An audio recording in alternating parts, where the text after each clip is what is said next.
tipo o cara que veste... É o cara ser flamenguista e vascaíno ao mesmo tempo, velho. Sapato social com camisa regata. Exato. Pô, velho, não dá, mano. Simplesmente, por causa de todas as coisas que eu falei aqui no início, sabe? É natural. Amigos ligados no Opencast, está no ar, sua resenha semanal, seu podcast de tecnologia e empreendedorismo. Eu sou o Cadu e hoje estou aqui com o Yuri. Yuri, amigo de longa data, carioca, né? Cervejeiro, gamer, o que mais? Programador, diz, né? Digo, né? Porque é difícil. E, pô, o Yuri hoje tá na Erlang Solution, né? Isso. Eu tenho que perguntar, devia ter checado antes, né? Porque a última vez que eu perguntei, a pessoa tinha saído da empresa, velho. Tinha participado de um layoff, mas é programador Elixir, então, pô, é diferenciado, né? E, pô, a gente hoje vai falar de alguns temas legais, principalmente programação funcional, né? Eu não sei sobre, e eu acho que vai ser um papo bem interessante, né? Falando, acho que eu sempre começo aqui, trazendo um pouco da trajetória da pessoa. Pô, explica aí, como que você entrou na área de tecnologia, Yuri? O que te fez olhar para a área de tecnologia e ser programador? Cara, a história começa da seguinte maneira, né? Eu programo desde meus 13 anos de idade, né? Tá com quanto hoje? Eu tô 15? com 33 para 34. Bom, então, assim, tempo. tem chão, né? Eu aprendi a programar em Python, acho que era antes do Python chegar ao 2. Alguma coisa, né? E, bom, eu cursei física na faculdade, né? Fez o quê? Fez qual faculdade? A UFRJ, né? Caraca, física, velho. Física. Fui tem que ser doido mesmo, né? Completamente maluco, né? Porque é um curso difícil, né? Bom, quando entrei na física, né, eu fui procurar iniciação científica e acabei entrando na área de análise de dados, né, dentro de iniciação científica, que basicamente, né, era programação, né, você construir programa para analisar dado, resultado, plotar gráfico, enfim, né. E, bom, eu descobri que eu programava melhor do que entendia de física, né? E no fim acabei entrando pra área, né? Mas aí com 13 anos você programava em quê? Então, como eu falei, a primeira linguagem que eu aprendi foi Python, né? Com 13 anos? 13 anos de idade. Baixei uma apostila, um PDF naquela época, né? E apostilando esses sites de... Cara, era do Ramalho. Foi tipo assim, o cara que... Eu sei quem que é. Botou o Python no Brasil, cara. Polêmico, né, no Twitter. Antigamente, não sei se ainda hoje... Eu não sei nem mais dele, né, assim, porque assim, isso daí foi, sei lá, 20 anos atrás, né. Mas... Dali eu comecei a aprender C++, por causa do trabalho na iniciação científica, né? Que Python não dava conta de fazer conta, né? Antigamente. E, bom, e aí dali fui trabalhar com C++, né? Embarcado, software embarcado. E foi daí onde tudo começou, né? A minha carreira efetivamente profissional de programação, né? Ah, legal. Mas ali, né, você viu Python, viu algumas linguagens de baixo nível, né? Sim. E hoje você está mais voltado ali para programação funcional, né? Uhum. E de fato, o que te fez ver linguagem funcional? Como que você começou? Qual que foi seu interesse em olhar para funcional e falar, pô, isso aqui realmente me traz outro mindset, resolve outros problemas? Quando eu estagiei com um dispositivo embarcado, né, TV digital, né? Em C++. C++. E um pouco tinha Java também envolvido no meio, né? A gente tinha muito problema de concorrência e paralelismo no software, né? porque, enfim, quem programa sabe que é um horror você trabalhar com um baixo nível, com threads, sem você ter mecanismos de sincronização. Com os mecanismos já é difícil, né? Você imagina sem. Gerenciar semáforo. Exato. Exato. E eu ficava cafifado com aquilo. Cara, não é possível que não tenha um jeito melhor de resolver isso, cara. Foi aí que eu descobri as linguagens funcionais, né? Que elas eram... que elas são boas para esse tipo de problema, pelo fato de uma das especificidades dela é a questão da imutabilidade de memória. E foi aí que eu descobri o que eu trabalho hoje, né? Erlang. E eu falei, cara, isso daqui resolve o problema perfeitamente que a gente tinha. Da humanidade, né? Da humanidade não sei, velho, mas assim, o problema que tava lá de TV resolvia. Só que eu era estagiário, né? Ninguém levava muito a sério o que eu falava, né? E eu continuei seguindo, né? Eu gostei, achei o paradigma, o mindset diferente. Por questão também desse meu background em física, né? Como é uma coisa... Eu não vou dizer que programação funcional é 100% matemática, porque não é, Mas mesmo linguagens puristas, funcional? Assim, você tem nessas linguagens assim, funcionais, principalmente as que são fortemente tipadas, né? Tipagem forte, estática, como Haskell. Você tem muito de matemática porque faz parte das abstrações da linguagem, como você compõe funções, compõe as suas estruturas de dados, né? E, bom, foi... Então, assim, meio que eu me encantei com aquilo, né? Porque, bom, eu tinha conhecimento de matemática, né? E aquilo ali era muito mais parecido com matemática, né? Ali a questão do mindset, um pouco mais parecido com matemática, né? E gostei e fui pra frente com isso, né? Viciou, então, né? Viciei, Pô, legal. E aí a primeira linguagem foi Erlang? Foi. Bom, eu passei por algumas, né? Eu lembro de ter visto, na época, F#, né? Que roda no .NET, que é uma linguagem funcional. Achei legal também. Bem parecida com o paradigma do Haskell até. Derivado do Camel, né? O Camel, ML, né? Que ML. tudo vem de ML, né?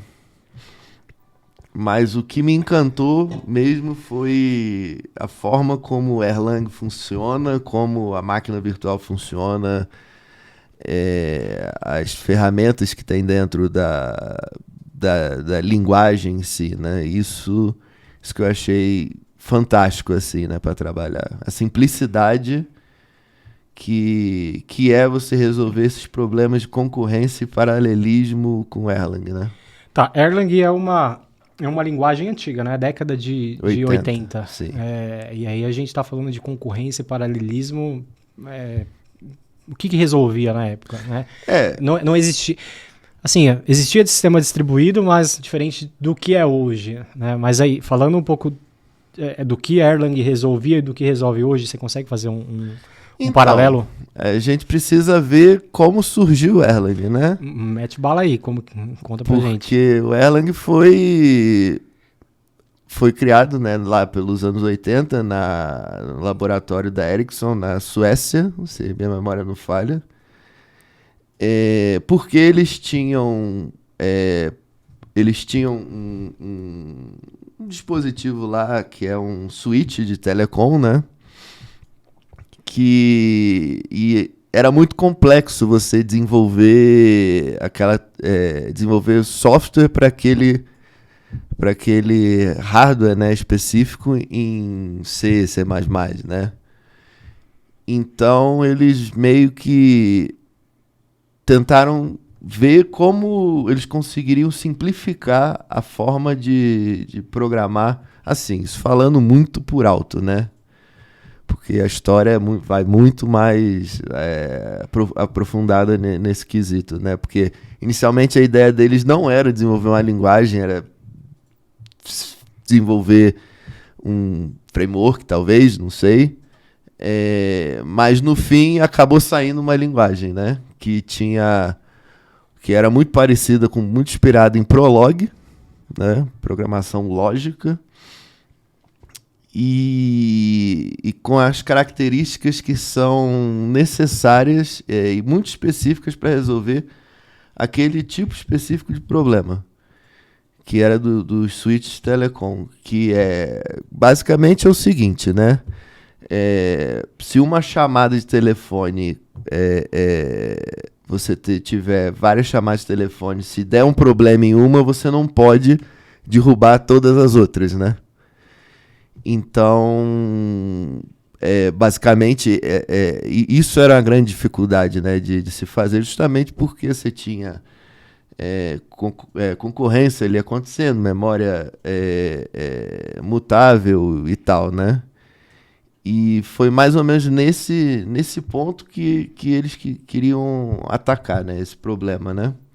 E foi daí que surgiu o Erlang, né?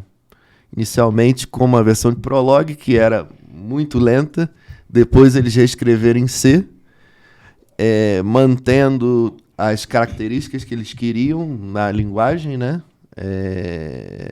Abstraindo toda aquela parte por baixo dos panos, que você tem um modelo de programação concorrente muito simples de você entender e efetivamente programar, né? Digamos assim. Mas o Erlang, ele tem algum resquício de outras linguagens funcionais ou não? Porque então, foi derivado do Prolog, né? Pensando ali no Prolog. Foi meio que acidental, assim. Eu lembro de ter ouvido falar os criadores do Erlang numa entrevista falando que o que eles desenvolveram foi tudo acidental. E aí, tipo assim, a gente precisa de memória imutável porque lidar com concorrência com memória que é mutável é muito complexo. Isso aqui é uma das bases de programação funcional. Legal. Então a gente implementou aqui uma linguagem funcional. E na época não existia nenhuma linguagem que resolveria esse tipo de problema? Não. Ou existia? Não existia. Assim, que eu saiba, não existia, né? Pô, legal. E aí falando um pouco um pouco mais técnico, né? O que é a máquina virtual ali do Erlang? E o que de fato, qual que é a diferença entre a JVM, né? Outras máquinas virtuais aí que a gente conhece no mercado? Então, tudo se baseia em parte das premissas que eles tinham, né? Então, por exemplo, quais são as premissas que o Erlang te dá? É um modelo de concorrência simples, que no Erlang a gente chama de processo.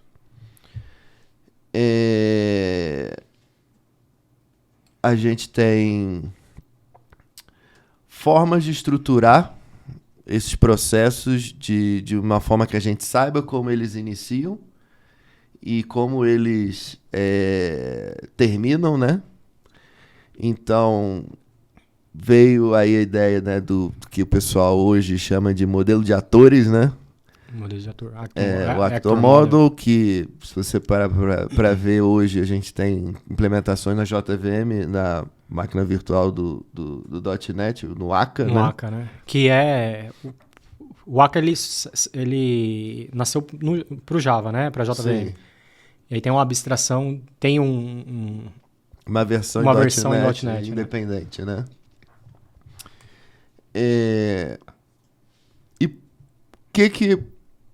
Por que do modelo de atores e por que dos processos? Porque como cada processo no Erlang ele tem um espaço de memória exclusivo para ele, independente, caso um desses processos crache ou dê algum erro, todos os outros que estão ali, eles continuam em operação. Acaba não compartilhando memória. Não compartilha memória. Então, é como se fosse assim, se você pensar que, sei lá, cada processo é uma ligação telefônica, né? se acontecer algum erro de decodificação, sei lá, ou qualquer coisa assim que possa acontecer, né? Em sinal, não sei.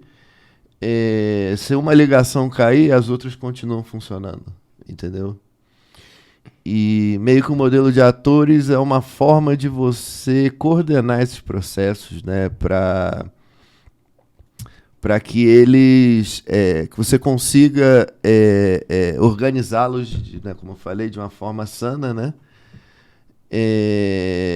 E gerenciar o ciclo de vida deles, né? Pô, isso é uma coisa que o pessoal fala, né? Hoje a gente tem Kubernetes ali gerenciando serviços e todo o modelo de orquestração. Sim. É uma parada que já existia na década de 80, né? Exatamente. Porque como eu falei, né, as premissas do Erlang, essa é uma das premissas. Então, assim, quando a gente tem o lance da memória imutável, a espaço de memória exclusivo para cada processo, modelo de ator, a gente já tem um sistema que ele é tolerante a falhas. Tanto falha externa quanto até mesmo falha de programação do programação feita por um programador mesmo, né? E como é que você... Mas aí não é tolerante à burrice, né? Não, burrice é impossível, né? Mas a gente... Dá pra fazer merda com Erlang? Claro que dá. Dá pra você fazer merda com qualquer coisa, né, velho? Pô, já vamos entrar em polêmica aí, hein? Mas assim, mas aí as pessoas podem pensar, tá, mas como é que eu faço para um processo falar com outro? Né? Você faz o que a gente chama de troca de mensagem. Cada processo na máquina virtual tem um PID, né, um identificador, e você manda uma mensagem para aquele PID, né?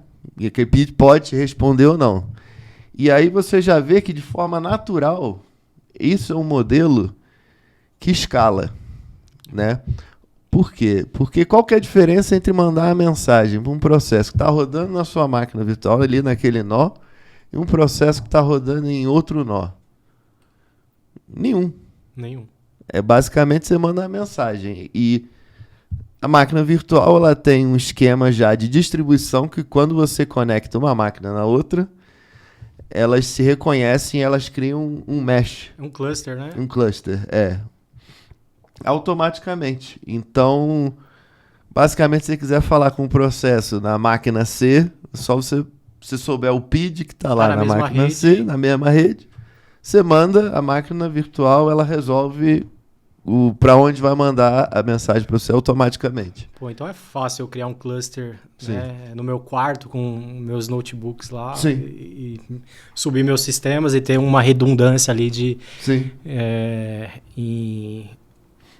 em Erlang, né? Exatamente. Pô, legal. E você olhando para hoje no mundo hoje da computação, né, dos sistemas que estão todos na web, pô, você pensa, né? Nos anos 80, nos anos 90, era inconcebível você ficar sem telefone, né? Sim. E hoje em dia é inconcebível, por exemplo, um Google da vida ficar fora do ar. Exato, um banco. Um banco ficar fora do ar. Você fazer o Pix, você não consegue? Como assim? Né? Então, meio que na década de 80, o pessoal que trabalhou que desenvolveu o Erlang já tinha resolvido os problemas que nós temos hoje em 2020, entendeu? 2023, sabe? É quase que natural, assim. E se você parar para pensar, essa questão, né, do Erlang, ele ter sido feito com um propósito específico, isso é muito interessante porque, por exemplo, diferente do Java, da JVM, do .NET, que são máquinas virtuais de uso geral, o Erlang não é. O Erlang, a gente diz que é uma máquina específica para sistemas de soft real-time, né? Uso geral, você diz no sentido de, beleza, indiferente do tipo de sistema que eu estou fazendo, ele acaba atendendo. Sim, por exemplo, você consegue fazer conta no Java, por exemplo, né? Fazer algoritmo de number crunch no Java. Você consegue. Claro, você tem lá o Garbage Collector, vai te atrapalhar um pouco, né? Mas se você programar baixo nívelzão, quase como se você estivesse programando em C, ele atende, né? O Erlang já não é bom para number crunching. Apesar de que hoje em dia já tem formas de você superar isso, né? Através de NIFs, que a gente chama, né? Que são funções do Erlang que chamam funções implementadas em biblioteca C, ou, enfim, Go, o que você quiser, né? Pô, legal. Então, pô, os caras resolveram um problema, né, no passado. Sim. E hoje acaba tendo um proveito, né, para a computação distribuída. Sim. E aí, falando da evolução da linguagem, aí saiu o Elixir, né? Mas aí vamos falar disso um pouquinho para frente. Mas aí o que de fato fez você olhar para o Erlang e não olhar para outras linguagens ali funcional? De fato foi a JVM ou a linguagem em si tem alguma particularidade? O F# é uma linguagem bem bacana. Uhum. A comunidade não usa, né? A gente discutiu aqui no outro podcast. Sim. Por que não, né? Olhar um F#? Como eu falei, a questão são as premissas, né? Você consegue implementar uma máquina virtual do Erlang na JVM ou no .NET? Consegue, mas você não consegue escapar do Garbage Collector, né? Porque o Erlang tem um Garbage Collector também. Só que o Garbage Collector do Erlang, ele é diferente em que sentido? Ele não é o tipo do Stop the World Garbage Collector que você... Bom, de novo, né? Voltando aqui à questão da telefonia. Não dá para você falar com uma pessoa e a pessoa só ouvir a sua voz ficar constantemente atrasando, acelerando, entendeu? Com delay por causa de Garbage Collector, né? Então, o Garbage Collector do Erlang, ele também é por processo. Pô, entendi. Entendeu? Porque a memória é isolada, né? Então, ele querer resolver o problema daquela memória. Exatamente. Então, ele também é por processo. Por quê? Porque, como eu falei, como é soft real-time, quando passa o Garbage Collector, ele não precisa interromper todos os processos, né? Então, é individual, é por cada processo. Quando o processo hiberna, que a gente chama, né? O Garbage Collector passa nele, por exemplo, né? Para reduzir o uso de memória, né? Em outras situações que sai do escopo, né? E tal, mas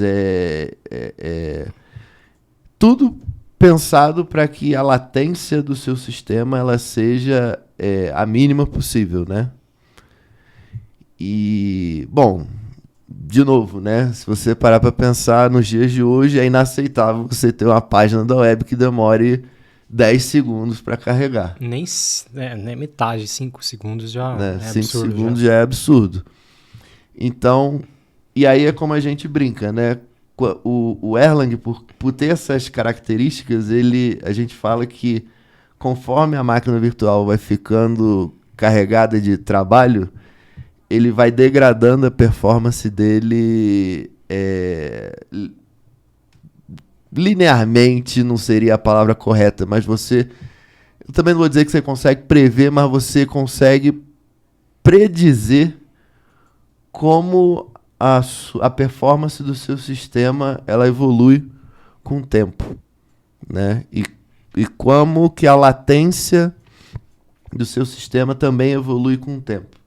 Entendi. Né? Na verdade, o Vini, ele trouxe, que é um amigo nosso que programa em Elixir também, que veio aqui no podcast, ele tinha comentado de um benchmark que fizeram entre linguagens, né? Acho que foi Elixir, que tá rodando ali no Erlang, né? Na JVM, o Go e outra linguagem, né? E ele comentou, né, que eles conseguiram ter essa previsibilidade de escala do sistema, né? Sim.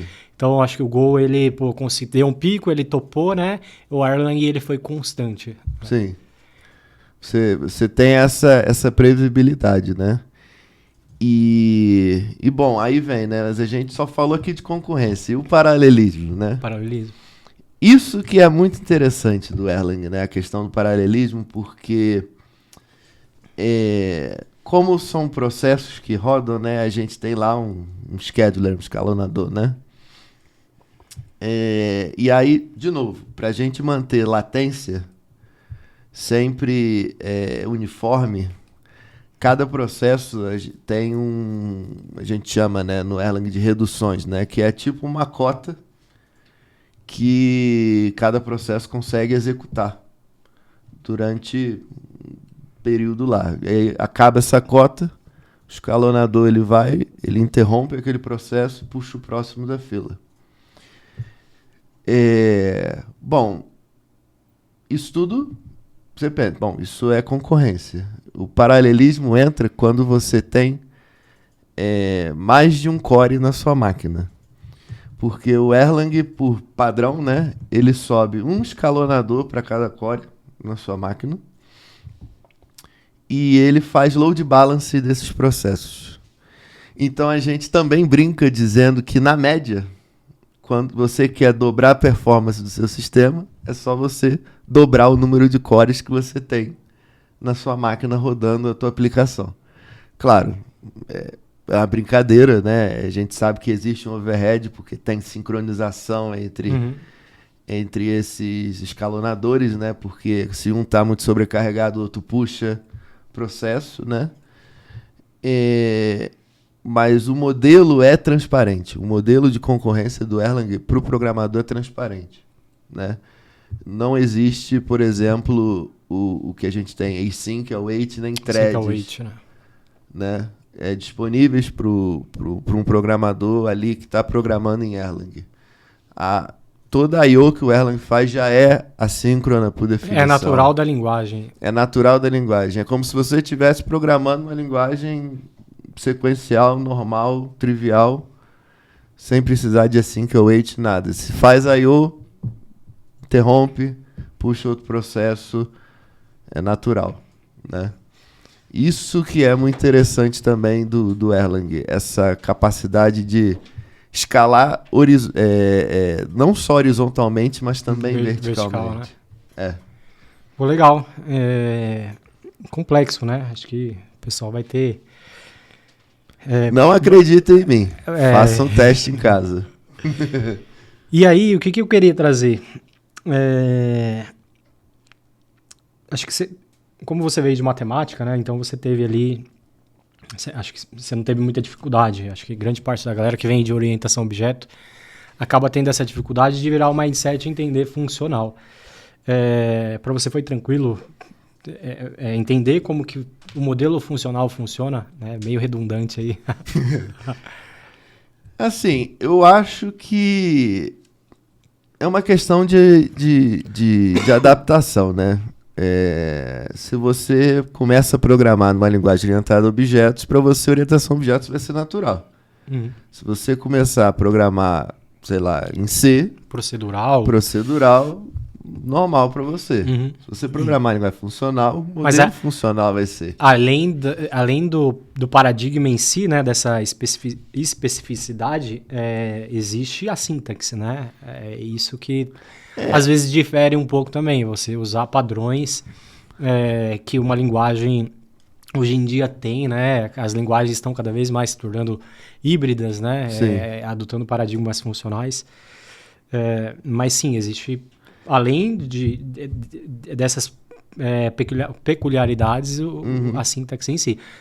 Um exemplo, você pega o F#, o Elixir e o Clojure, cara, assim, são linguagens totalmente diferentes ali no que se diz a sintaxe, né? Isso daí vem da origem deles, né? O Clojure é um Lisp, né? Assim, então, Lisp é qualquer coisa, né? Para mim, o Lisp é uma das linguagens mais...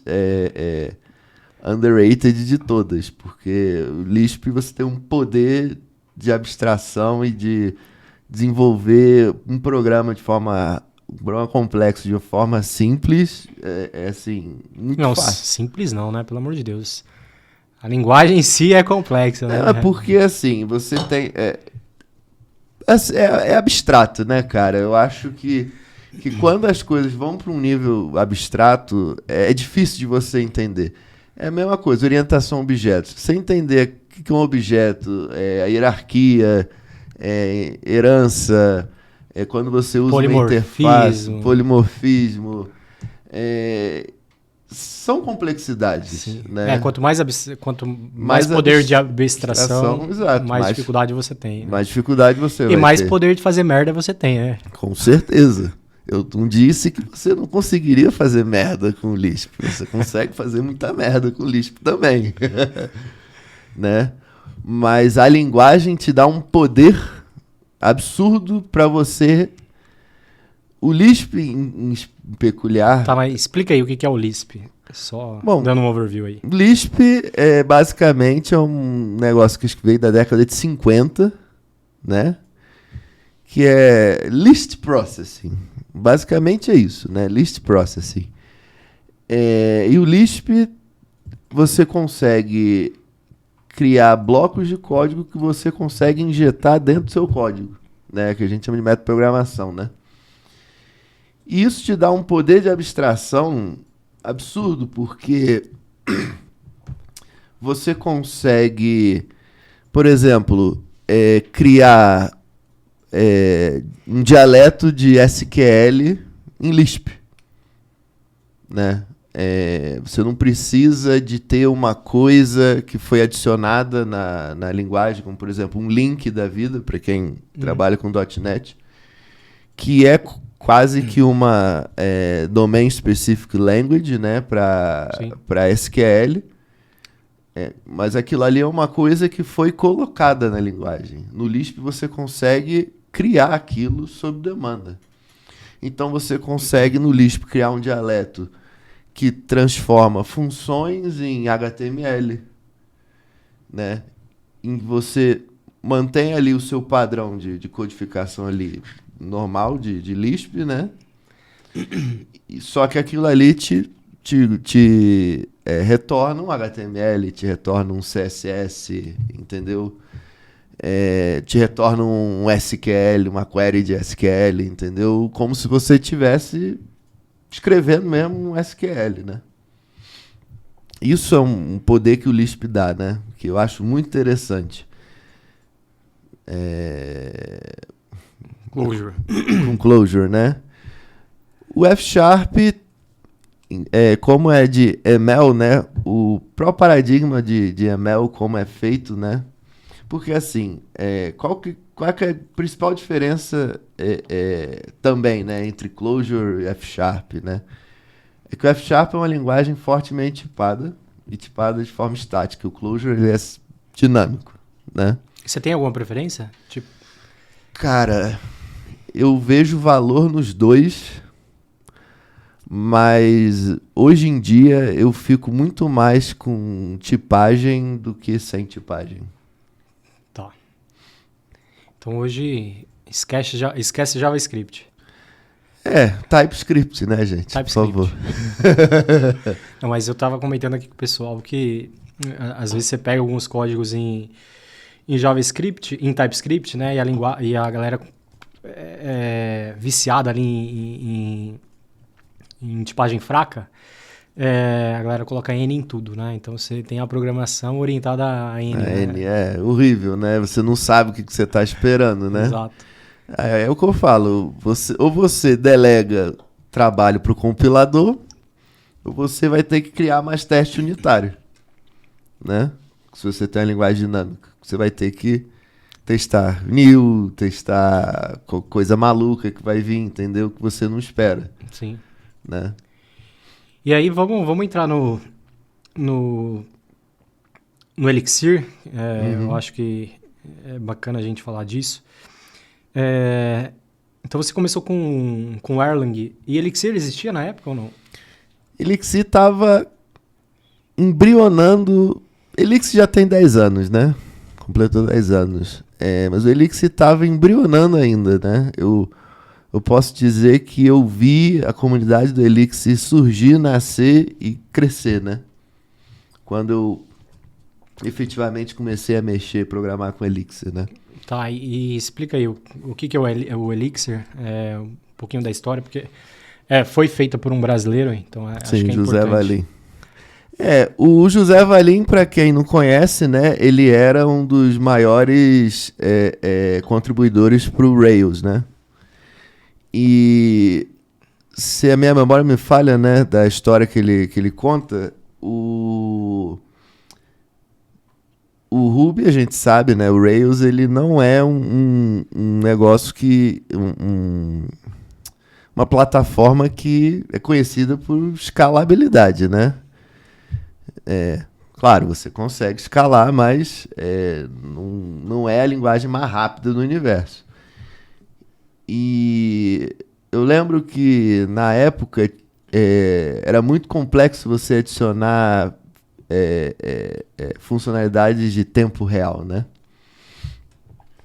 E eu lembro que o José Valim, ele queria resolver esse problema de escalabilidade do Rails, né? Só que ele disse que era muito complexo, não sei, não vou botar palavras na boca dele, né? E ele foi atrás de alguma coisa que resolvesse o problema dele, né? Ele encontrou o Erlang, ele disse que adorou tudo que viu na plataforma, né? No que tinha, mas tinham algumas coisas que ele queria que tivesse, né? Assim, por alto, né? E foi aí que ele pulou uma ideia de fazer uma linguagem, né? O Elixir surgiu. Até engraçado que ele conta que no início o Elixir era orientado a objeto. Ele disse que foi uma péssima ideia, jogou tudo fora e utilizou das premissas que a máquina virtual traz, né? E, bom, o Elixir, para quem nunca viu, é muito parecido com o Ruby, né? Extremamente parecido. Extremamente parecido com o Ruby. Dá para dizer que foi inspirado em Ruby. Só que o Elixir tem um pouco do poder do que um Lisp tem. Porque, por causa da metaprogramação, muito do Elixir é escrito em Elixir, né? Tem os esquemas de macro, né? De macro, exatamente. Né? Tá. Por que Elixir? Né? Por que, de fato, não usar Erlang? Então... O que resolve? É como se fosse assim, vai... O Erlang é uma linguagem dos anos 80, né, gente? Então, assim... por exemplo... Vocês podem pensar que o Elixir está para um C++, assim como o Erlang está para um C. Sabe? Estender uma biblioteca em C é uma coisa complexa. Você quase que tem que fazer um fork da biblioteca, né? E adicionar as extensões que você quer. O C++ você já consegue fazer isso sem precisar forquear nada. Então foi essas coisas que o José Valim colocou na linguagem. E mais um monte de coisa interessante que a gente chama de developer happiness, que não existia no Erlang e existe no Elixir. Então, por exemplo, uma ferramenta de build completa, que gerencia projeto, builda o projeto. A gente tem uma ferramenta de teste unitário própria, uma ferramenta de log próprio. O Erlang tem essas coisas? Tem. Mas o José Valim tornou muito mais acessível esse tooling ao desenvolvedor médio, adicionar isso no seu projeto, sabe? Isso foi um plus, assim, da linguagem comparada ao Erlang que tinha antigamente. Trazer o poder do Erlang, né? Todo Sim, o que a JVM do Erlang propõe, né? Que te dá. É a BIM, que a gente chama. A BIM, né? Numa linguagem de mais alto nível, né? Com uma sintaxe inspirada em Ruby. Em Ruby. Então, de fato... né, conseguir, e hoje em dia eu vejo muito isso, né, é difícil você desenvolver, vamos pegar sei lá, o Rust, né? Você vai fazer um sistema web, um CRUD com Rust, pô, é difícil, né? Então ele traz um pouco dessa simplicidade de desenvolvimento, mas um poder de a linguagem, computação distribuída, concorrência. Uhum. Do Erlang, sim. Pô, legal. E no dia a dia, né? O Elixir, ele resolve problemas, né? Pô, quais são os problemas que a gente tem no dia a dia, né? É CRUD.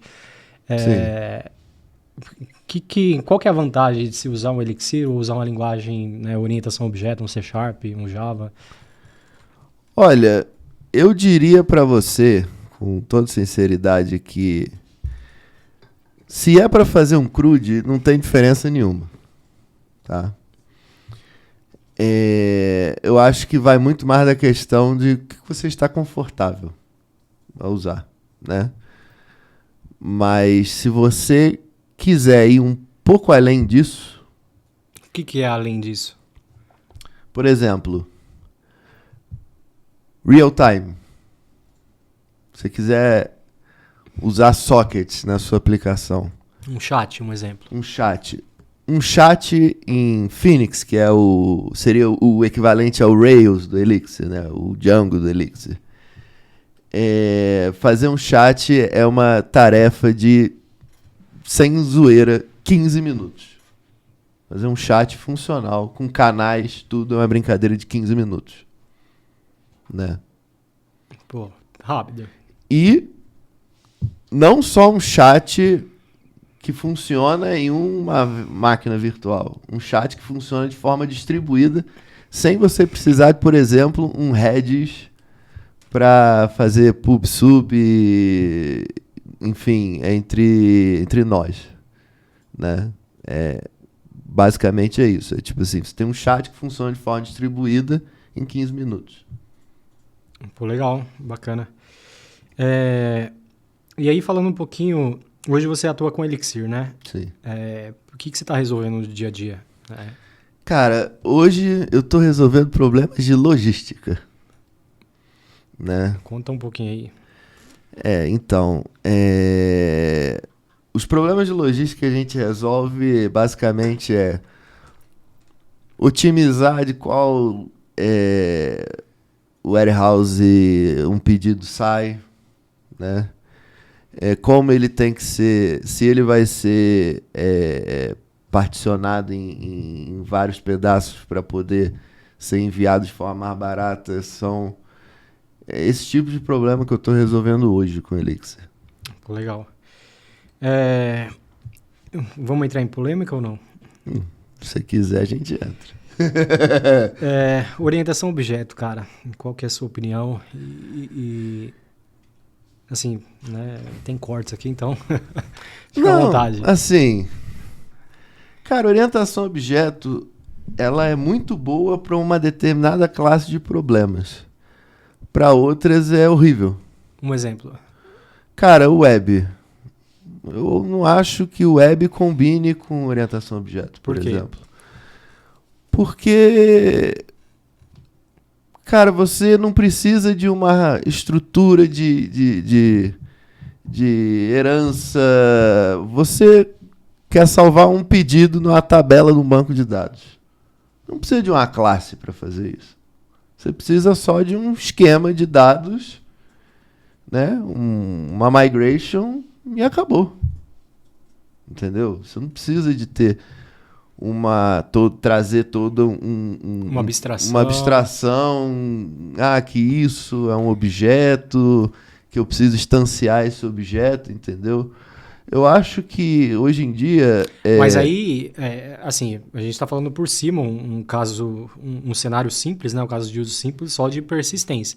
Sim. Mas ali você tem regras de negócios ali que Sim. Orientação ao objeto, né? A mutabilidade, ela acaba te dando facilidade de você... Sim, mas se você parar para pensar, a maior vantagem da orientação a objetos é da estrutura. Não é dar funcionamento, sabe?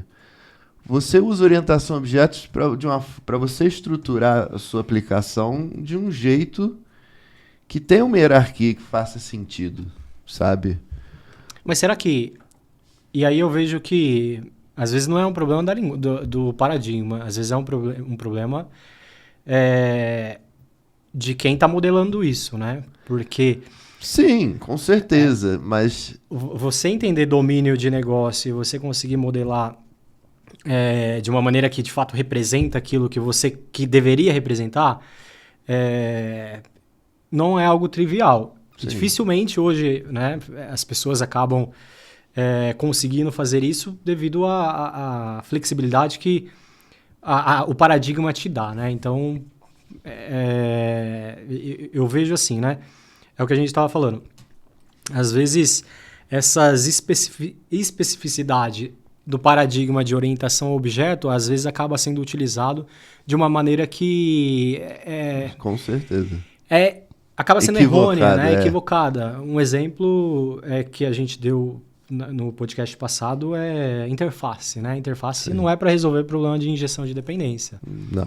É para resolver problemas de contratos, né? Sim. Então, existe também um problema de entendimento de linguagem, né? Uhum. Tipo, beleza, como que eu modelo meu negócio usando uma orientação a objeto e como que eu modelo meu negócio usando um paradigma funcional. É porque, assim, eu enxergo que o paradigma funcional, ele é bom para trabalhar com web por um grande motivo. Hoje em dia, o web se resume a... Pega um bando de dados aqui, estruturado ou não, processa e joga em algum lugar. Uhum. Pega de algum lugar, processa e joga para outro lugar. Isso é o que a programação funcional faz de melhor. Porque se você parar para ver no seco, quais são as ferramentas que você tem com programação funcional? É a estrutura de dados e funções. E é isso. Né? Então, assim, você não precisa mais, assim, para a professor não precisa muito mais de uma abstração que isso para resolver esse tipo de problema, sabe? E domínio. Domínios são estruturas de dados, né? Uhum. Se você pode pensar dessa maneira. Você pode até argumentar que existem partes do domínio que você possa ter ali uma herança ali, né? Sei lá, um pedido aberto, um pedido em andamento, um pedido fechado, cada um desses negócios ser uma classe diferente. Mas não sei, talvez eu tenha um bias aqui, né? É dado, né? Você pega o dado aqui, se tiver de um jeito, você joga para lá, sabe? Eu acho que é muito mais simples que você pensar dessa maneira, né? Que as suas principais abstrações dentro de programação funcional são basicamente estruturas de dados, collections, né? E funções, e você resolver os problemas dessa maneira do que você fazendo um diagrama de classe, que as suas classes filhas elas podem ter métodos que fazem override do método da classe principal. Pois isso é muito complexo, né, cara? Isso é muito complexo, cara. Entendeu? Não existe complexidade também em programação funcional, claro. Não é mil flores, não é bala de prata. Mas as premissas eu acredito que são mais simples de você entender, sabe? Eu acho que começa muito por aí. Entendeu? Legal. E aí falando, vamos falar um pouco de algumas coisas que a orientação a objeto acaba tendo, né? Tipo, que no caso a facilidade de abstração e de você também conseguir, às vezes, testar algumas coisas, né? De você usar a interface, né, para mock, você usar injeção de dependência. Isso hoje no paradigma funcional não tem, né? Então, acho que varia muito da linguagem, né? Por exemplo, se você tem uma linguagem fortemente tipada, como Haskell, injeção de dependência, a gente tem um negócio que se chama... tem uma Monad específica para tratar esse caso. Mas aí eu não vou entrar em discussão de Monad, porque isso daí quem quiser, olha. Mas assim... O que você perguntou mesmo? Perguntei sobre... Vou contextualizar, né? Eu vejo que existe um hype muito grande em orientação a objeto de como se utilizar algumas features igual, né? Para testar, sim. Exato. Né? Você usar a interface, que não é só uma forma de injeção de dependência, né? Você tem outras formas, mas a interface é uma delas. Sim. E eu vejo que isso não tem em paradigma funcional, até nas linguagens que eu já vi, né? O Elixir, Como funciona especificamente com Elixir, tá? Em Elixir a gente tem uma ferramenta chamada Behavior. O Behavior, ele é basicamente um contrato, né? Que você implementa, você descreve quais são as funções, os que a gente chama de type specs, né? As especificações de tipos que aquelas funções elas têm que implementar, né? E, por exemplo, na hora que você está rodando seus testes, né? Que isso também é muito legal em Elixir. Os testes, eles rodam em paralelo. E é muito fácil de paralelizar isso por conta, de novo, de como a máquina virtual funciona, né? E tudo. Basicamente, todas essas partes que são as que a gente chama, né, de as barreiras, né, do seu sistema, né, que falam com outros sistemas ou que, enfim, você consegue mocar isso. Porque se você basicamente é um behavior, você implementa um behavior que é um mock. E aí, quando você vai rodar os seus testes, você aponta para aquele behavior, que é o mock. E aí vem, como as linguagens funcionais têm a coisa da imutabilidade, aquela história toda que a gente falou no início, as suas funções, na maioria das vezes, elas são puras. Então, o que é ser pura? Elas não realizam, não tem efeito colateral. Qual que é a ideia, né? Como tem essa questão da imutabilidade e tudo mais, você acaba programando de uma forma diferente. Como assim?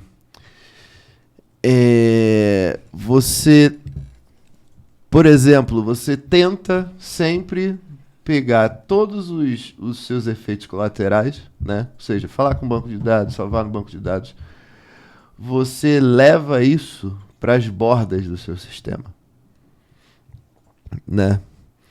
E aí, o core do que você vai testar é a gente chama de uma função pura, né? Então, você consegue mocar de forma fácil. Você não precisa de uma abstração de interface para substituir, para você, enfim, testar uma feature, né? E por ter memória imutável, é muito mais simples de você testar, porque você sabe que sua função de somar não vai ter efeito colateral. Então, se você botar lá que 2 mais 2 é igual a 4...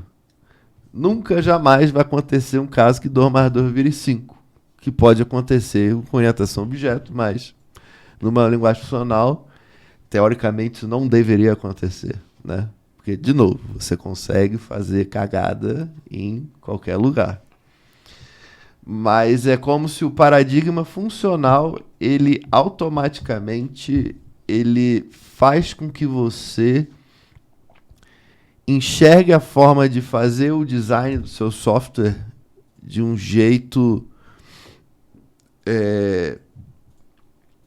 de um jeito que é diferente da orientação a objeto, onde você realiza mudança de estado em vários lugares, entendeu? Você basicamente joga tudo isso para as bordas do seu sistema, entendeu? Aonde você tem total controle do que está entrando, que está saindo, né?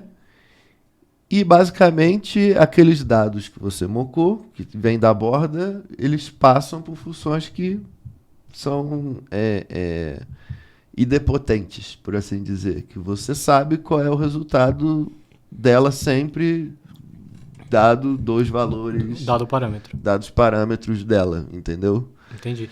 Então, na sua opinião, você acha que quem programa, o pessoal que programa em não estou generalizando, né? Mas quem programa em orientação a objeto se preocupa às vezes com abstrações que não deveriam, né? Com modelagens que em outro paradigma, né, a gente não precisaria olhar, e ali às vezes a gente acaba não olhando de fato o que deveria olhar. Sim, eu acredito que sim. Mas isso infelizmente, é uma virtude ou maldição do paradigma, né? Não tem como você fugir dele. Sim. Né? Você pode fugir dele, né? Tentar fugir dele e programar de Java numa forma funcional. E dá. Dá com relativamente, até com um esforço simples, até dá. Sim. Mas Scala. Um Scala da vida. Apesar de que eu não gosto muito de Scala, não.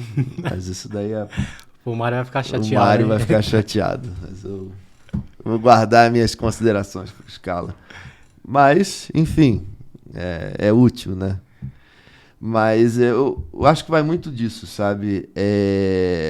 Eu acho que todo mundo que programa orientação a objetos devia tentar entender um pouco o lado de como funciona programação funcional, porque vai te tornar um programador melhor e você vai começar a cortar um monte de coisa no seu sistema que você fala, pô, isso aqui é muito complexo, feito dessa forma de orientação a objetos. Deixa eu puxar como é que é feito de forma funcional.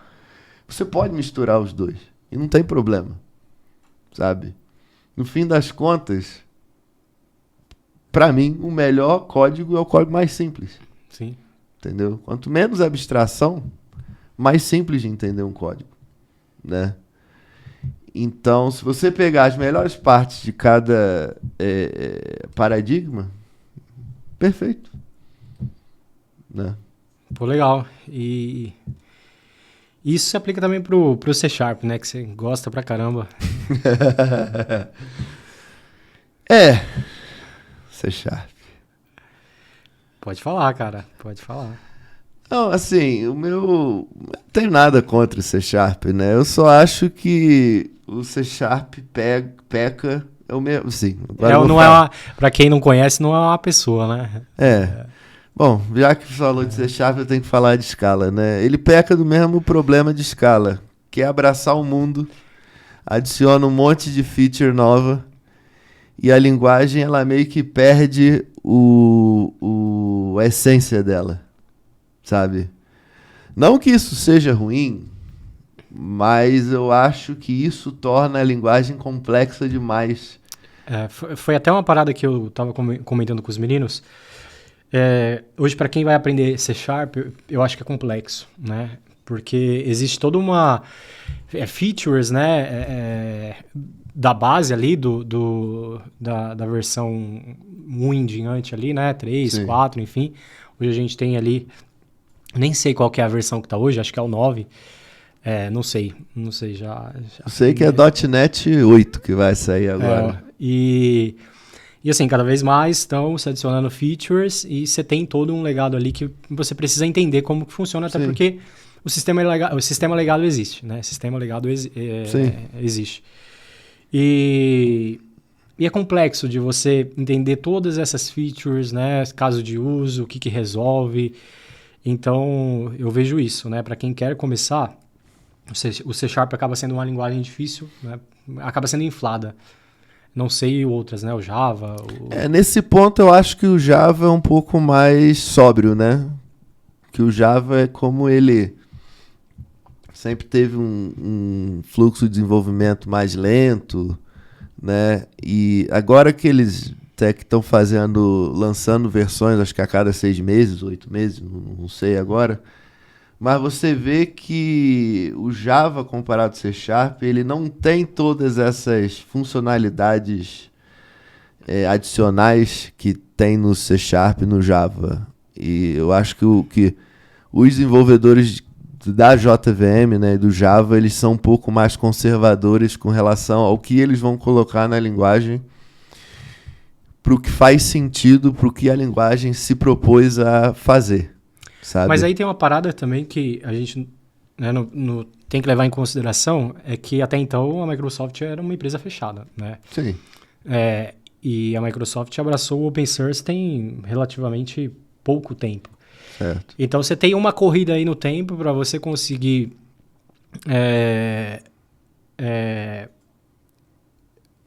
aderir, né, a essa cultura Open Source, você mudar um pouco o mindset das pessoas que estão programando ali no .NET, né, com C Sharp. Uhum. E ao mesmo tempo você conseguir olhar para o futuro e ver, para onde que design de linguagem está indo, o que eu posso trazer de feature. E aí tem todo um legado que eu acho que é difícil matar. Tem muito sistema rodando ainda no framework, né, nas versões antigas. E tem a galera da geração nova que está vindo, né? Então, o que eu vejo? Grande parte dessa galera que acaba, às vezes, olhando o C Sharp, acaba vendo o TypeScript também. Então, a galera tá mudando ali para o Node, olhando o TypeScript, Sim. porque acaba sendo... É uma linguagem elegante, eu gosto do C Sharp. TypeScript também eu acho, né, elegante. Então, tem essa questão, né, de ser uma linguagem complexa, mas eu tenho ali uma linguagem mais simplista, mais nova, né, mais fácil, que é o TypeScript. Uhum. Não, a linguagem não, né, um subset. Um dos criadores do Erlang, ele puxou um comentário, né, muito interessante com relação a desenvolvimento de linguagem, né? E ele foi muito catedrático quando ele disse assim, para cada feature nova que você adiciona na sua linguagem, você tem que remover duas. E eu acho que é um pouco disso que o C Sharp está pecando. A gente sabe que precisa funcionar com retrocompatibilidade, sistema legado e tal. Mas até que ponto? Sabe? Eu acho que você tem que botar ali dizer, a partir daqui, essas features aqui estão deprecadas, não são mais para ser utilizadas e serão passíveis de serem removidas em algum momento, sabe? Eu acho que isso é bom para a linguagem, porque, primeiro, você imagina quão custoso é manter um compilador de C Sharp com cada nova feature. Porque, assim, adicionar uma feature é a coisa mais simples que tem. Agora, fazer essa feature funcionar com todo o resto de uma forma sana, aí que a coisa fica complicada. Exato. Até porque existe também um problema de ambiente, né? O C Sharp antigamente só rodava no Windows. Né? Hoje precisa rodar em outras plataformas, né? E como que você gerencia esse tipo de retrocompatibilidade, né? Comunicação entre sistemas. Um exemplo, preciso rodar o .NET Core num ambiente que, sei lá, num IS, né? Que precisa ali também ter um full framework, né? Como que eu gerencio isso? Uhum. Então, é um desafio. Eu vejo que é um problema, às vezes, até cultural, né, da Microsoft entender como que as outras linguagens, como que funciona, né, o design de outras linguagens para tentar fazer esse tipo de coisa, né? Não é uma parada trivial. Eu acho que eles têm um bom exemplo dentro de casa, né? Que eles poderiam olhar. Qual? O F Sharp. Mas ninguém usa, né, cara? Pois é, mas assim, não é porque pouca gente usa não, pouca gente usa, né? Quem que usa aqui no Brasil? Quem que tá usando F Sharp? Cara, no Brasil eu não sei, velho, mas eu sei que o F Sharp, ele é utilizado no mercado financeiro. Principalmente em Londres. Tem muita coisa do mercado financeiro lá em Londres. E é uma linguagem que pagam bem, né? Paga muito bem.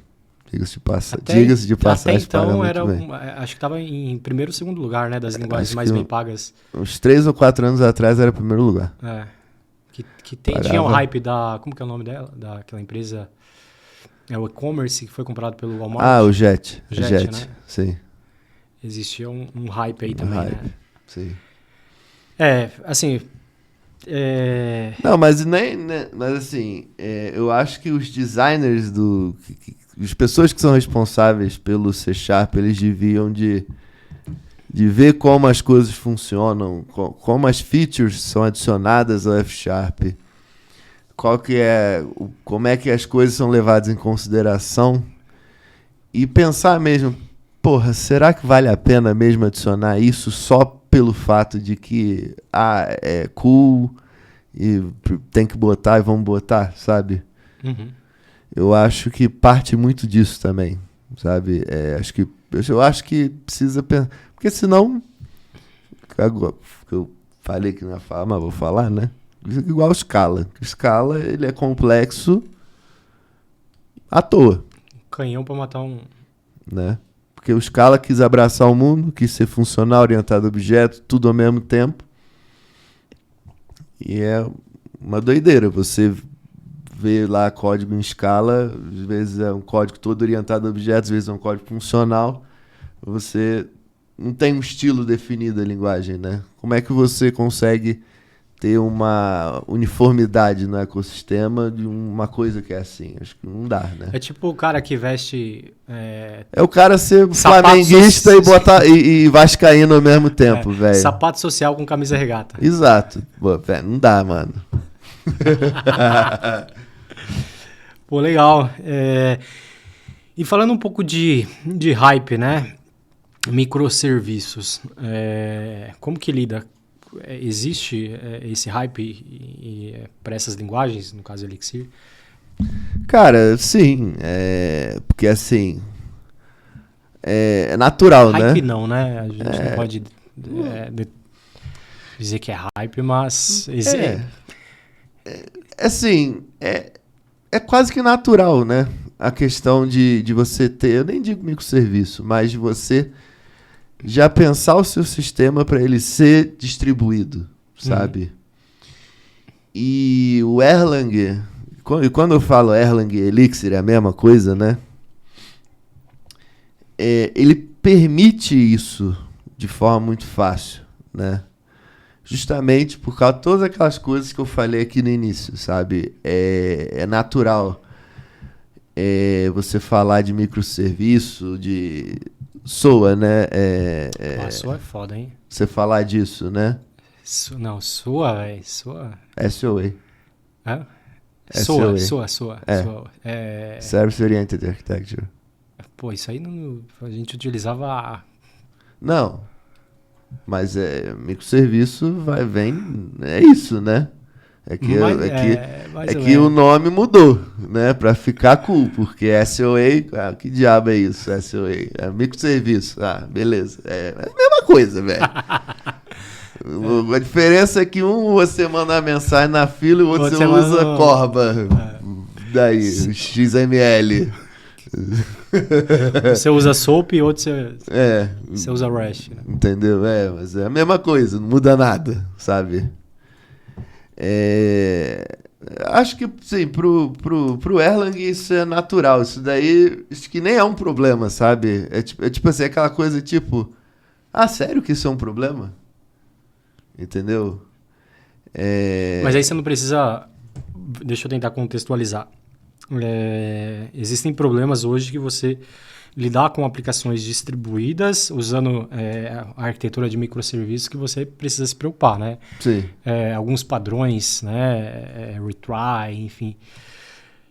circuit break e como que programação funcional, arquitetura em geral usando programação funcional lida com isso? Então, esses padrões, eles são os mesmos, né? Circuit break e tal, não sei o quê. A diferença são as consequências, né? Eu acho que vai muito mais nas consequências. Porque, digamos assim, assumindo que você tem um sistema funcional, né? Que faz exatamente o que eu falei, efeito colateral nas bordas do seu sistema. Se você faz um request para um serviço e ele falha, qual que é a garantia que você tem que aquela falha que aconteceu naquele serviço não mudou o estado de alguma coisa lá? Eu vou dar um nome bonito. Idempotência. Idempotência. Entendeu? Qual que é a garantia que aquele serviço é idempotente? Porque isso eu acho que é a principal premissa quando você está falando de sistemas distribuídos. A sua comunicação ela tem que ser idempotente. É garantir que o dado ele seja consistente na comunicação, né, entre os serviços. Exatamente. Ele está aqui de uma forma, né, e ele se comunicou com outro serviço, ele tem que estar lá. Porque você não tem como fazer uma transação e dar rollback, Sim. Caso aconteça algum problema. Então, como é que você garante isso? Sabe? E isso é natural quando você vai para um paradigma funcional, né? Então, paradigma funcional te ajuda a entender melhor sistemas distribuídos. Sim, porque, de novo, como você tem funções puras e toda essa história de não existe memória compartilhada e tal, você tem garantia que se você receber o mesmo payload, o seu resultado vai ser igual, né? Isso, então assim, claro, isso é bonito na teoria, né? Na prática são outros 500, mas o paradigma funcional, ele te força a essas boas práticas de você só salva no banco de dados na sua última instrução lá que você tem que fazer, porque aí se falhar, você garante que você não guardou lixo ou informação errada ali no teu banco no meio do caminho, entendeu? Eu acho que vai muito disso, né? Pô, legal. Vamos falar sobre o quê? Acho que foi... O que mais? O que tem aí no Elixir que é legal? Que você tem estudado? Não vou falar um pouco do Elixir, né? Da linguagem em si, do framework. Acho que o Phoenix é legal. O que tem de legal aí no framework? Cara, assim, apesar do Elixir ter uma comunidade relativamente pequena, né? Comparado a Java, .NET, né, Node, você tem muita coisa legal acontecendo dentro do ecossistema, né? Você tem várias iniciativas bem interessantes, né, que acontecendo. Por exemplo, o Elixir tem o Nerves, projeto Nerves, que é basicamente você pegar sua aplicação e botar em um sistema embarcado, né? Um Raspberry Pi ou uma outra placa que seja, né? E isso é um negócio legal, sabe? Direto com hardware ali, né? Você tem agora uma coisa também relativa a Machine Learning, Deep Learning, né? Que é o NX, o projeto Axon, que a ideia foi trazer bindings de TensorFlow, PyTorch para dentro do Elixir, né? E dentro desse projeto a gente tem uma ferramenta que é muito parecida com o IPython Notebook, para quem já usou o Jupyter Notebook, exatamente igual, assim. E é muito fácil você instalar um compilador de TensorFlow ali, né? Já vem tudo pronto para você usar. Ele tem integração com Hugging Face, que é um site que tem vários modelos já prontos de deep learning para você simplesmente executar na sua máquina. A gente já tem integração direto com aquilo ali, então você instala o negócio, ele já baixa tudo que precisa e roda na sua máquina, e roda distribuído, isso que é o mais legal de tudo. Você consegue, sem muito esforço, fazer aquilo rodar de forma distribuída, sabe? Bom, o Phoenix, né? Eu acho que o Phoenix foi o pioneiro na questão do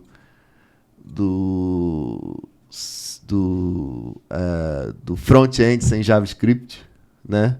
Com o Live View, que é basicamente server-side rendering, só que o servidor manda via socket os diffs e Isso é foda. no front-end ele muda ali, então você consegue fazer coisas que você faz no React direto no back-end, né? E aí, de novo, o que é legal? Você faz isso junto com a facilidade de você criar canais, channels, né? Como a gente falou antes, né? Chat ou, por exemplo, que basicamente é a mesma estrutura, né, que você utiliza. Você utiliza o conceito de channel, né? Para você, por exemplo, sincronizar entre vários web browsers quando o estado muda da sua aplicação. Então, por exemplo, se você está aqui, se você quiser implementar um Excel que funciona de forma distribuída, toda a parte da distribuição e, por exemplo, você mexer um 2 aqui, aparecer lá em todos os outros browsers, isso já está resolvido, sabe? Tem muita coisa legal nesse sentido, né? Assim, que me vem da cabeça agora, né? Porque tem muita coisa nova aí aparecendo dentro da comunidade do Elixir, né? Especificamente. Pô, legal. E aí, falando um pouquinho para o pessoal que quer entrar, entender um pouco como funciona linguagem funcional, o que você recomenda? Onde que a galera deve... O que a galera deve estudar, né? Existem materiais legais aí? O que você indica pro pessoal? Cara, tem umas plataformas que você consegue fazer exercícios, né? Que tem várias linguagens, né? E aí você consegue comparar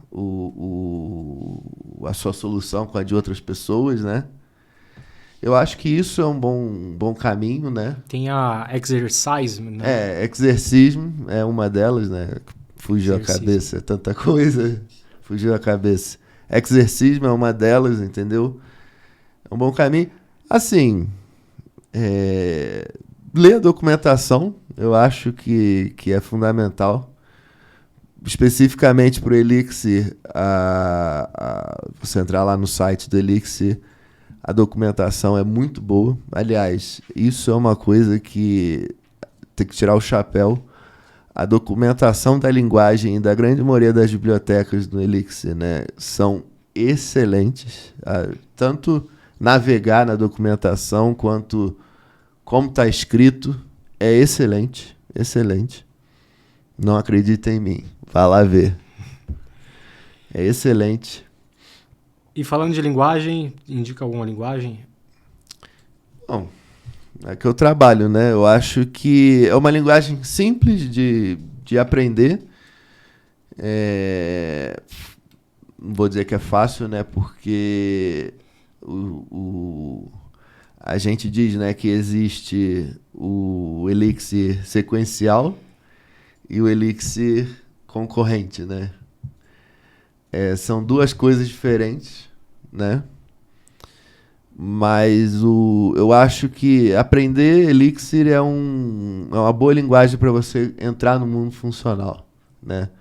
Porque, pelo menos se não servir para nada, vai te fazer um programador melhor, né? Você vai aprender um paradigma novo, formas novas de resolver problemas, e isso pode abrir a sua cabeça para formas inusitadas e novas de resolver problemas, entendeu? Sim, de fato entender outras maneiras de se resolver, né, Sim. um problema. Eu acho que isso é muito enriquecedor para qualquer desenvolvedor, né? É você sair um pouco da sua zona de conforto e ver... É aquela história, né? A grama do vizinho sempre é mais melhor, verde, né? É sempre mais verde. Entendeu? Ver como é que ele está resolvendo determinado problema. Como é que ele faz. Entendeu? Ver como ele faz, quais são as premissas, como é que resolve. Eu acho que é interessante assim nesse ponto. Para qualquer um. Assim, independente de linguagem ou não. E aí tem uma parada que eu ouço, né, que é de fato o mercado ele remunera a raridade, né? Sim. E é um diferencial você programar nesse tipo de paradigma e com essas linguagens, né? Existe mercado, tanto aqui dentro quanto fora, para esse tipo de linguagem? Assim, eu posso falar lá fora porque eu tô há muito tempo trabalhando lá para fora, né? Eu tô há 3 anos, né, trabalhando lá para fora. Cara, tem muita vaga de emprego para programador Elixir lá fora. Muita vaga de emprego. Né? Eu acho que... Tem vaga para júnior? Deve ter. Porque assim, cara, a gente brincou, né? Nesses layoffs aí da vida, os programadores de Elixir, eles pouco sofreram, né? A gente até fez essa brincadeira, né? Porque muita empresa grande usando de forma muito bem sucedida, né? Eu vi recentemente, esses dias, o Pinterest, ele estava usando Elixir e o fato deles usarem Elixir fizeram eles economizarem acho que $2 milhões por ano. Enfim, assim, também dá para acreditar muito nesse negócio, porque isso é mais jogada de marketing, sim, né? Mas tem muitas empresas bem-sucedidas, assim, utilizando Elixir, né, afora. E é uma boa oportunidade, assim, quem é um bom programador, né, seja júnior, pleno, sênior, vai ter espaço, né? Diferente da linguagem, né? Independente da linguagem, vai ter espaço.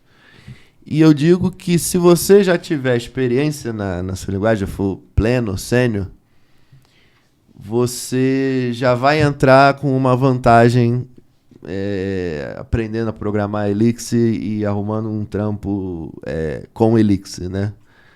Porque, bom, você não tá cru, né? Você já vai sair de um nível mais alto, né? Uhum.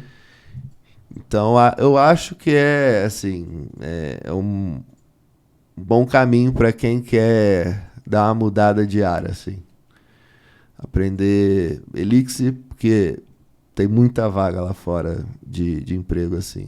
E até mesmo aqui, eu não sei como que tá o Nubank, né? Ele adquiriu o Nubank usa Clojure, se eu não me engano. ele adquiriu a plataforma Tech, né? Sim. Que boa parte da base era Elixir. Sim. Então, eu imagino que deva ter alguma coisa em Elixir lá dentro, né? Sim. Eu sei que a Stone usa Elixir. A Stone usa.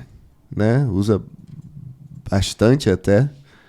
Mas, sim, de outras empresas aqui que usam assim, não me vem na cabeça aqui no Brasil.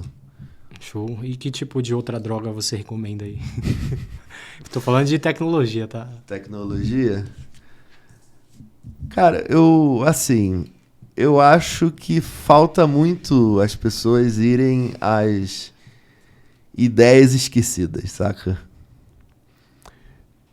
Vai lá e olha uma linguagem dessas antigas. Puta que pariu. Tipo, Prolog, né? Smalltalk. Né? Common Lisp, sabe? dá uma olhada. Eu acho que... Fox Pro? Fox Pro, não. Isso daí acho que já até morreu, cara. Eu acho que, assim... Tem valor, sabe? Essas coisas, essas linguagens têm valor para você, de novo, ver como se eles se proporam a resolver problemas, né? O pessoal fala de orientação a objeto, né? Por exemplo, se eu não me engano, Smalltalk foi a primeira linguagem orientada a objeto. Se minha memória não falha. Orientação a objeto Smalltalk é completamente diferente do que a gente está acostumado em ver em Java, e C Sharp, e Python, etc. Completamente diferente. Sabe? Então, assim, eu recomendo dar uma olhada nas boas ideias esquecidas da ciência da computação. Linguagens que... isso daí é esquisito, nunca vou usar isso. Mas, cara, sempre tem alguma joia lá que você fala, porra, legal isso aqui, hein? Acho que eu vou usar. Eu vou adaptar essa coisa aqui pro pra linguagem que eu uso hoje no meu trabalho. Sim, mete o Smalltalk lá no CRUD lá da empresa, aí sai da empresa e deixa a galera lá se lascar. Perl. Bota Perl. Aí é sacanagem. Não vai fazer empresa de labs, né? Não, mas não é para usar Smalltalk, que fique bem claro. Veja se tem alguma ideia legal que você gosta do Smalltalk e tente implementá-la na linguagem que você usa. E definição de um bom programador, cara, o que você acha que a galera precisa, até mesmo para o pessoal que quer entrar nessa área, a galera precisa aprender? Cara... Você tem uma base acadêmica, né? Fez física, matemática. O que você acha que... Mas assim, a gente tem que entender o cenário atual, né? Porque é totalmente diferente do seu cenário. Então, visto, né, o cenário atual hoje, e até mesmo o acesso que a galera tem, o que você recomenda para o pessoal estudar? Qual que é a base? Cara, tem duas coisas que são fundamentalmente importantes, na minha opinião. A primeira delas é soft skills. Você tem que saber se comunicar, né? Você tem que ter... como é que chama, meu Deus? Inteligência emocional. Não pode sair batendo nos amiguinhos. Exato. Não pode sair xingando o gerente de projeto, xingando o arquiteto. Você tem, às vezes, que engolir sapo, respira fundo e vai. E é uma parada, só te cortando um pouco, acho que você acho que todo mundo que passou aqui falou de soft skill, todo mundo, né? É unânime. E comunicação. Mas o que é a comunicação? E eu acho que, até para ficar claro para o pessoal, porque você fala para um desenvolvedor que ele é mais retraído ali, você fala, pô, mas eu me comunico aqui de forma assíncrona no Slack, eu me comunico nos canais, eu mando mensagem que estou fazendo a parada aqui. O que de fato é a comunicação? Cara, eu acho que é muito do tipo assim, você ser honesto, sabe? Eu acho que esse é o principal ponto da comunicação. Se você está com dificuldade, pedir ajuda. Não fica guardando para você. Porque isso não é demérito nem defeito nenhum. Sabe? Você não é obrigado a saber tudo, mesmo que seja algo que você considere estúpido, mas às vezes não é. Sabe? Você sempre ser muito aberto e deixar sempre muito claro o que você está fazendo, né? Se você não conseguir fazer alguma coisa no prazo, você deixar muito explícito que você está tendo dificuldade, que você não vai conseguir explicar por quê. Eu acho que isso é fundamental, porque, querendo ou não, essa parte de engenharia de software, né? Não é nem programação. Essa parte de engenharia de software é uma questão muito mais humana do que técnica. né? Porque você, às vezes, está falando um negócio, o teu gerente de projeto está entendendo outro, E o cliente pediu o outra. cliente pediu outra coisa, então ferrou. Então, quanto mais explícito, aberto e transparente for a sua comunicação, melhor. Eu acho que isso é 90%, sabe? Do que a gente chama de soft skills, né? Entender o que realmente precisa ser feito, né? Não entendeu? Pergunta de novo. Ah, continuo sem entender. Pergunta mais uma vez. Pergunta 100 vezes. Porque se você não perguntar, vai dar cagada. E aí quem vai se ferrar é você. Porque você que vai ter que fazer aquilo. Overtime? Porque é assim. O prazo é dia 10. Você terminou no dia 7. Aí o cara olha, mas não é isso que eu queria. Você tem mais 3 dias aí. Você tinha do dia 1 ao dia 10. Agora você tem do dia 7 ao dia 10 para fazer. 3 Ferrou. dias é relativo, né? Dependendo Exato. de quanto você aponta. Ferrou. Entendeu? Então, assim, quanto mais transparente for sua comunicação, melhor. Né?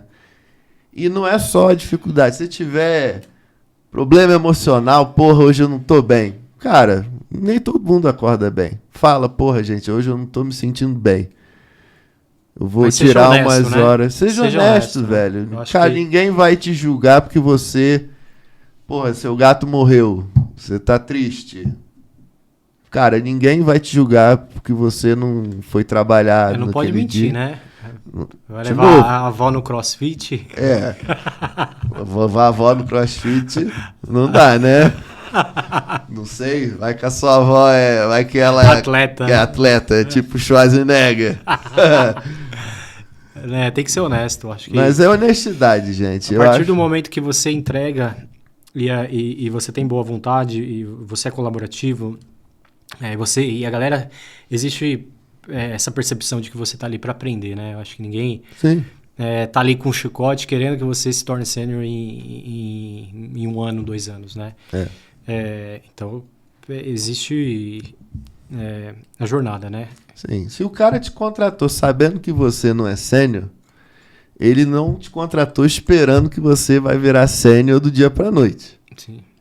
Se ele espera isso, me perdoe, mas tá na hora de você procurar outro lugar para trabalhar. Exato. Claro, é muito fácil falar isso, nem sempre é possível, mas, enfim, mas eu acho que, voltando aqui, isso é fundamental, honestidade na comunicação e transparência na comunicação. Isso daí é 90% dos soft skills. Os 10% é você não querer socar a cara do cliente, nem do seu gerente. Nem dos amiguinhos, né? Nem dos amiguinhos que fazem cagada. E uma parada que até o home office, ele atrapalha muito essa questão da comunicação, né? Às vezes uma parada dita num chat, ela é entendida de diversas formas, né? Para quem está recebendo ali. Uhum. Então, acho que é importante a galera ter mais uma comunicação com câmera aberta, falando com pessoas, né? Passando de fato o que você quer expressar ali. Programação, o desenvolvimento de software, né? Assim, tem muito esse lado individual, porque é uma tarefa que você precisa resolver, mas ao mesmo tempo é colaborativo, né? Porque todo mundo está ali em prol do mesmo objetivo, que é a entrega de uma sprint, de um projeto, enfim. Então, eu acho que a comunicação é essencial, sim, e tentar quebrar essas barreiras que o home office ele acaba te colocando, né? Assim, que vai dentro desses 10% também, que são soft skills. Saber escrever, gente. Tem que saber escrever português bem. Para quem trabalha pro Brasil, tem que saber escrever português. Se expressar direito. Acho que isso é importante. Se você trabalha para o estrangeiro, se você não se expressa bem, às vezes o cara releva, porra, ele não é nativo, vou relevar, que ele, sei lá, falou de qualquer jeito, né? Mas é importante saber se expressar, né? Bem. E conversar também é fundamental, assim. Porque às vezes você não consegue se expressar digitando, você consegue falar. Sim. Né? Como você disse. E tem muita gente que tem vergonha. Programação é uma área que tem esse viés, que a galera é mais... a galera é mais introvertida. E como que o pessoal consegue melhorar esse aspecto de comunicação, de se expressar bem? Network eu acho que é importante também, né? Network é importante. Olha, cara, se expressar bem, eu acho que isso vem com maturidade no tempo, né? Senioridade. Isso é uma coisa que é soft skill, gente. Vocês só vão aprender, você não vai aprender isso num curso, como se expressar bem de frente para uma câmera. Você tem que olhar no espelho e conversar com você mesmo, né? Agora, enfim, é importante se expressar bem. Quem é tímido, né? Mais extrovertido, eu acho que é importante tentar quebrar um pouco dessa barreira, sabe? Já que você é tímido, então aprende a escrever português ainda melhor, sabe? Já que você tem dificuldade de falar ali no tete a tete, aprende a escrever melhor. E não é vergonha, né? Pra pessoa que às vezes não teve uma base boa e entrou na área, sabe que tem esse gap, né? De português, de comunicação. Corre atrás. Eu acho que precisa... É uma corrida que, às vezes, ela é injusta, né? Mas faz parte da vida e você Sabendo tem que... como o Brasil é muito injusta, né? E você tem que correr atrás, cara. Leia.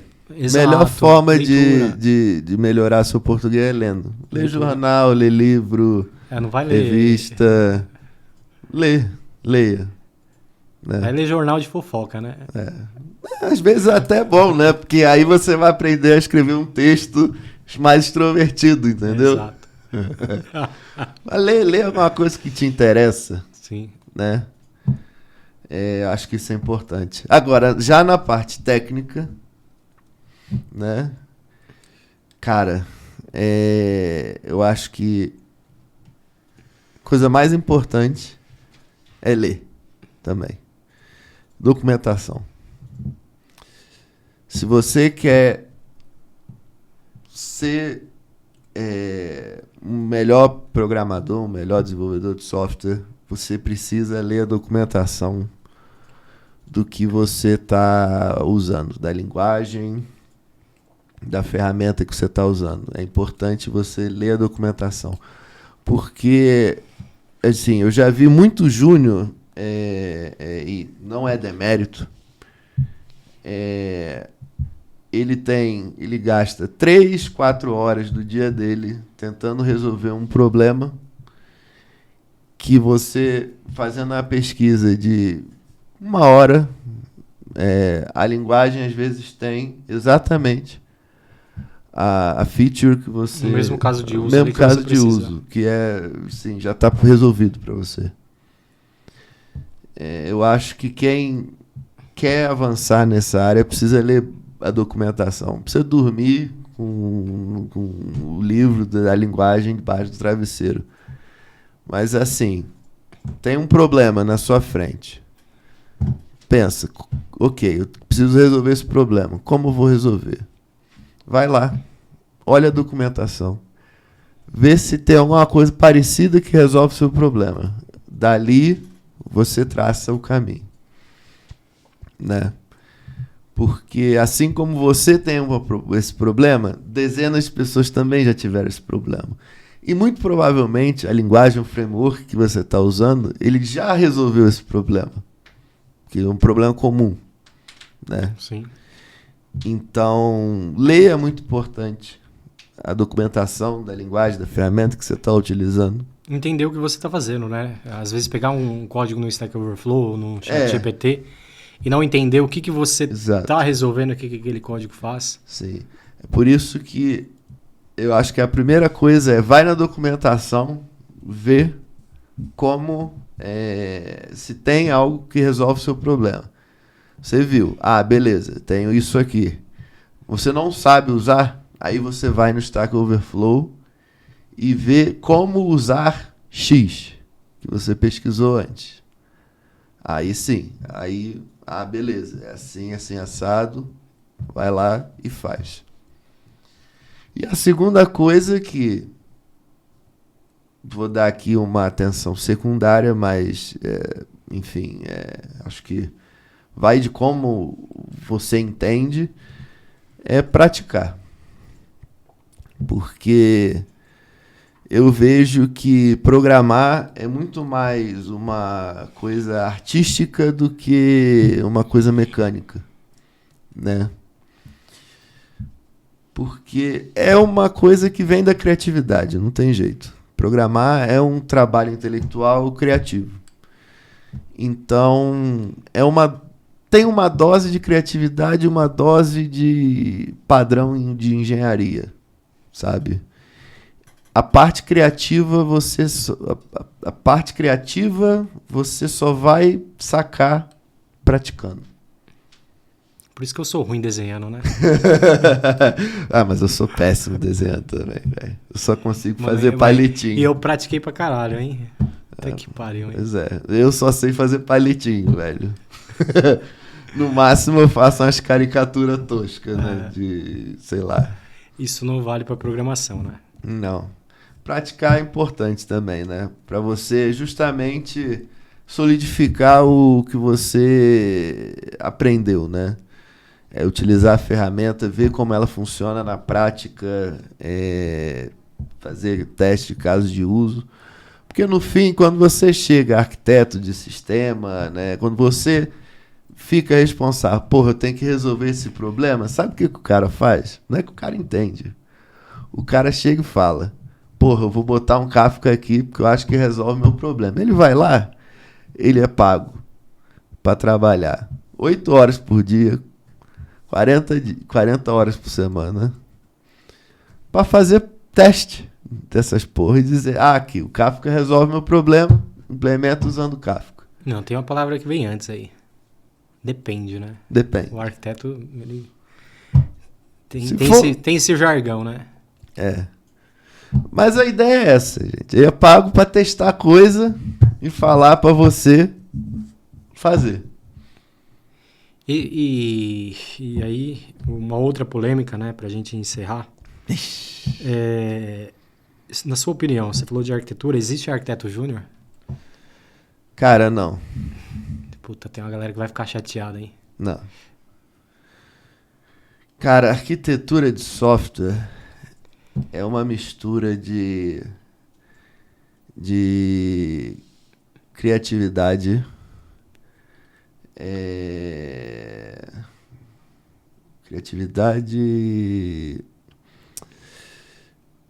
vixe, fugiu a palavra agora.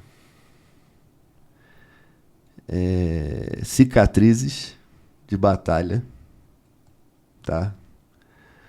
Porque, cara, um bom arquiteto de software, ele só vai conseguir desenvolver algo que realmente funcione da melhor forma possível ou da forma menos pior possível, se ele tiver experiência no que ele tá fazendo ali, sabe?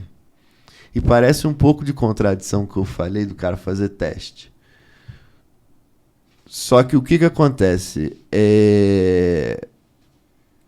Ele já passou por uma série de problemas na vida dele que aquele específico ele nunca viu. Então ele precisa, em pouco tempo, desenvolver uma habilidade de entender como o negócio novo funciona. E isso é uma coisa que só com experiência de martelar um monte de coisa, raiva, ódio, cicatriz, sangue, suor, lágrimas, que você vai desenvolver. Isso não é uma coisa que você Ah, vou virar arquiteto. Virei arquiteto de... Não. E não tem muita correlação, assim, tem correlação com tecnologia, mas eu vejo que é muito cicatrizes de negócio, né? Porque Sim. a arquitetura é para resolver problemas de negócio, não problemas técnicos, né? Sim. Cara, eu diria que a parte técnica de toda essa conversa aqui, a parte técnica é a menos importante de tudo. Sim. Tá? O que é mais importante é resolver o problema. Você resolveu o problema fazendo fila no banco de dados. E às vezes não é nenhum tudo problema, certo. cara. Tipo, às vezes o problema não é colocar um Kafka, né? Você não tem problema de comunicação, mensageria, né? Sim. Às vezes, né, você tá implementando esse tipo de tecnologia porque você acha que resolve com aquilo, né? Mas às vezes o problema é de negócio, né? Você não está olhando para o negócio. Sim. Você está olhando para a implementação, né? Então, Sim. eu vejo muito isso, né? Tipo, o que SOA resolvia? O que microserviço resolve? Né? O que mensageria resolve? Qual que é o problema de negócio que mensageria resolve? Entendeu? Eu vou botar uma polêmica aqui. Manda bala. Microserviço, para mim, é um problema de organização estrutural de time e não um problema de arquitetura. Porque... Sim, concordo com você. Porque quando você tem 20 desenvolvedores mexendo na mesma codebase, é o caos. Se você separa em 3 ou 5 mexendo num pedaço só, fica um troço um pouco mais fácil de você gerenciar. Entendeu? Então, assim, microserviço, problema de arquitetura. Só vai ser um problema de arquitetura se você for o Google e olhe lá, porque o Facebook é um monolitão feito em PHP, que eles fazem um deploy do binário que tem mais de 3 GB de tamanho e vai ver se o Facebook para de funcionar. Da última vez que eu vi era assim, pelo menos, né? Então, assim, é muito, assim... Na verdade é relativo, né? O microserviço, ele resolve o problema de negócio. Essa questão do team build, né? De você conseguir escalar times é muito mais fácil, né? No modelo de microserviço. É muito mais ágil entregar valor nesse modelo também, né? Mas eu acho o contrário. É mais fácil de... Eu vejo que é mais fácil de... É mais difícil de você gerenciar, né? Porque toda a vantagem que você tem, voltando nesse ponto do gerenciamento, toda a vantagem que você tem no microserviço, você perde com overhead, né? Com o problema de sincronização de informação. E não de informação entre sistemas. Informação do tipo boca a boca, sabe? De gerenciar mesmo como aquela picuinha vai funcionar, quem vai ser responsável pelo quê, quem vai fazer o quê, em que prazo e não sei o que lá, isso é o pesadelo, né? Então, assim, é só para... O microserviço é só, realmente, para mim, é só para quem tem esse tipo de problema de gerenciamento, de ter time de muito desenvolvedor, né? E você para ter uma estrutura um pouco mais sana, né? De gestão de pedaço do seu negócio. Sim. Aí faz sentido. Mas aí acho que o outro overhead, que é de comunicação, como eu falei aqui, mata um pouco dessa vantagem. Existem uns trade-offs, né? Assim como o monolito, todo mundo mexendo no mesmo code base, cara, é um caos. É um caos. Né?